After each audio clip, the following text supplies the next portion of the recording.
Muy buenos días.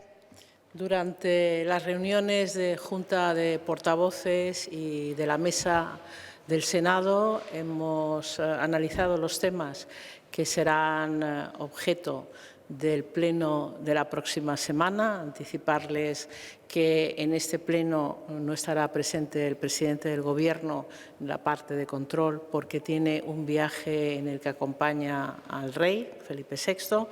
y además de las preguntas y de las interpelaciones y mociones consecuencia de interpelaciones, será un pleno con un tiempo bastante dilatado dedicado a debates de proyectos de ley o de proposiciones de ley,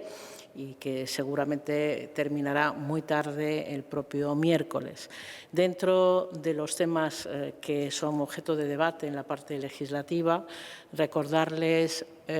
uno de ellos que tiene especial relevancia, que es el que modifica el funcionamiento del Consejo General del Poder Judicial, para evitar que se den las situaciones que actualmente ocurren en cuanto a la toma de decisiones por parte de sus miembros cuando se encuentran, por decirlo de una manera sencilla, en tiempo de descuento, es decir, cuando no se ha producido la renovación que está prevista en nuestra Carta Magna. Por lo tanto, ese será uno de los temas a discutir, posiblemente con un debate importante la próxima semana. Hay dos decretos ley que se han tramitado como proyectos de ley que contienen medidas complementarias relativas a personas afectadas por el COVID-19, en particular, por ejemplo, para personas empleadas que no han recibido retribución por la ausencia en sus puestos de trabajo a causa del COVID. Y también hay un proyecto de ley de sociedades de capital. Tenemos un conjunto bastante importante de convenios internacionales que vienen para su ratificación y que van a ser objeto de la Comisión de Asuntos Exteriores que tendrá lugar esta semana. Y esto sería lo relativo al pleno de la próxima semana. Quería anunciarles que esta mañana la Mesa ha aprobado el primer plan estratégico de gestión sostenible del Senado para el periodo 2021-2024. Y quiero, en primer lugar, decirles que esta es una institución que ha sido bastante pionera en materia de gestión ambiental comparada con otras instituciones públicas. Aquí, desde el año 2010, se mide el consumo de energía eléctrica y se toman medidas para aumentar la eficiencia y, por lo tanto, reducir el consumo de energía eléctrica. Y se puede poner en valor, y así lo hago, que desde el año 2010 en el Senado se ha reducido en un 36% el consumo de energía eléctrica gracias a todas las modificaciones que se han llevado a cabo para aumentar el ahorro y la eficiencia energética. Y además de ello, desde el año 2018, en lo que se refiere a los medios del transporte propios del Senado, tenemos un parque móvil con 14 vehículos de cero emisiones, con 14 puntos de recarga y con espacios habilitados ex professo para quienes vienen en bicicleta. Es decir, ha habido una preocupación respecto de cuestiones ambientales a lo largo de estos años. Y por eso, tal como lo he hecho en la mesa, he felicitado tanto a los servicios de la Cámara, al secretario general y a todos los responsables de estas modificaciones que ya se han venido produciendo, como, por supuesto, al actual vicepresidente segundo, Pío García Escudero, puesto que ha sido bajo cuyo mandato cuando se han dado los primeros pasos relevantes para que ahora podamos aprobar, tal como hemos hecho esta mañana, un plan cuatrienal donde se prevén un número muy importante de actuaciones en varios ámbitos, en el de la energía,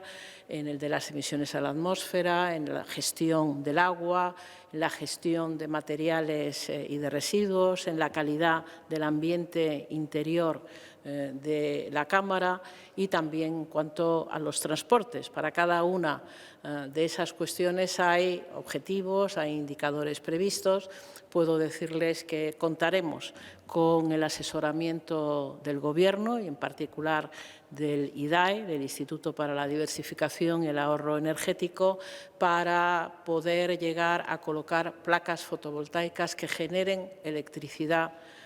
100% renovable en los usos que necesita el Senado,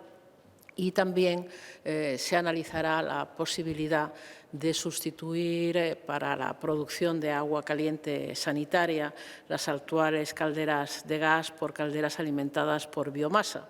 Hay toda otra serie de compromisos, todos ellos con sus correspondientes indicadores y con la medición que les corresponde, que hacen que el documento tenga, a mi juicio, mucho rigor. Y esto es importante, porque esto significa que el Senado de España es una institución que se ha tomado muy en serio los dos grandes vectores de transformación de nuestro siglo XXI, que son la igualdad entre hombre y mujer, con el plan de igualdad que está ya en ejecución, y la transformación o transición ecológica de nuestro sistema económico y de nuestros hábitos de vida. Por lo tanto, este es un documento que va a ir a la página web del Senado, que podrá, por tanto, ser conocido por todo el mundo y que prevé también que haya mecanismos de formación específica para los trabajadores del Senado, para los senadores y senadoras, para que todo el mundo participe de una forma activa en la consecución de estos objetivos mediante campañas de sensibilización y de información. Y, por último, decirles que el cumplimiento de los distintos planes anuales en los que se articulará el plan estratégico que hoy se aprueba resultará controlado, vigilado por una comisión de seguimiento donde estaremos dos miembros de la mesa, el vicepresidente segundo y yo misma, además de la secretaria general adjunta para cuestiones administrativas, que ha pilotado al resto de los servicios que se han implicado, muy en particular la Dirección General de Infraestructuras, por ejemplo, o la Dirección General de Presupuestos. Y, para terminar, toda obra de ampliación o de restauración que se lleve a cabo en el Senado lo hará siguiendo estrictos requisitos de gestión ambiental, es decir, de análisis del ciclo de vida, por ejemplo, de los materiales que se usan, de la gestión de los residuos de construcción que se generan, dando con esto ejemplo de cómo podemos en la práctica incorporar la transición ecológica en las decisiones diarias, en este caso de una institución pública. Por mi parte, nada más. Buenos días. El Congreso ha aplazado, ha suspendido el pleno que iba a celebrar el 27 de este mes, perdón, el 27 de abril, por la convocatoria de las elecciones autonómicas en Madrid. El Senado tiene para esa semana previa a las elecciones, tiene prevista sesión plenaria. ¿Se va a mantener o se ha planteado la suspensión? Gracias. Se ha analizado esta cuestión, pero no se ha decidido que haya ningún cambio. Hay que tener en cuenta que, a diferencia de lo que es habitual en unas elecciones, la votación no se va a llevar a cabo el domingo, sino el martes.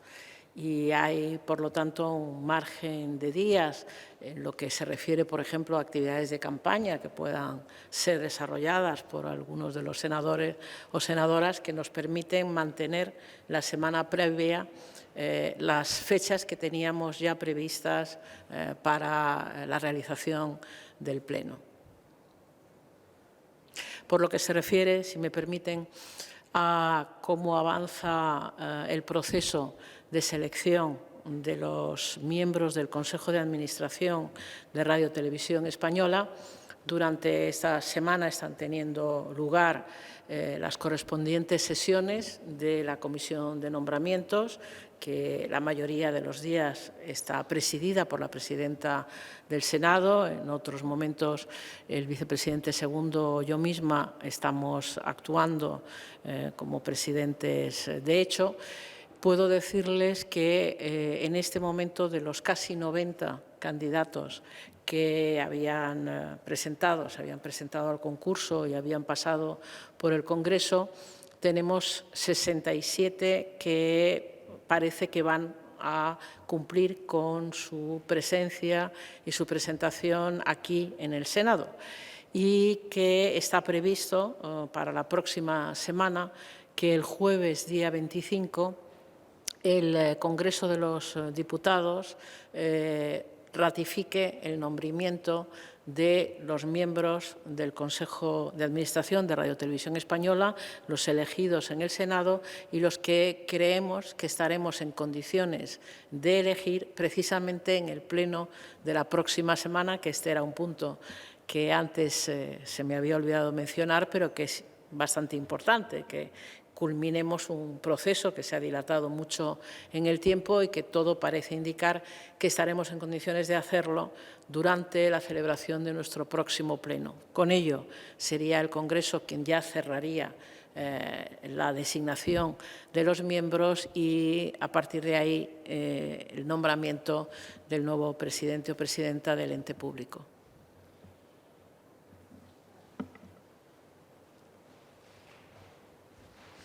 Muchas gracias.